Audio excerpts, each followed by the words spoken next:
نے ارشاد فرمایا کہ تم اپنی اولاد کی بہترین تربیت کرو. یوم قیامت تم سے تمہاری اولاد کی تربیت کے متعلق پوچھا جائے گا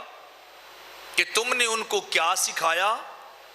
اور تم نے انہیں کیا تعلیم دی, تم نے ان کی تربیت کن خطوط کے اوپر کی, کس منہج اور طریقے کے ساتھ ان کو پروان چڑھایا, اور پھر انہیں پڑھایا کیا تھا, انہیں تعلیم تم نے کیا دی تھی. اس کے بارے میں تم سے اللہ رب العزت کی بارگاہ میں کھڑا کر کے یوم قیامت سوال کیا جائے گا کہ بتاؤ تربیت اولاد کا حق ادا کر کے آئے کہ نہیں آئے,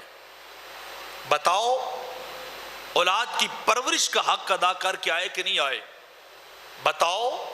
اولاد کی تعلیم کا حق ادا کر کے آئے کہ نہیں آئے, بتاؤ اولاد کو تہذیب اور آداب سکھا کے آئے یا کہ نہیں آئے. یہ سوال رب کائنات کی بارگاہ میں ہر بندے سے پوچھا جائے گا کہ ہم نے تمہیں اولاد کی نعمت دی تھی, تمہیں بال بچے دیے تھے, اور تم نے کیا ان کی تربیت کا حق ادا کیا یا نہیں کیا ہے.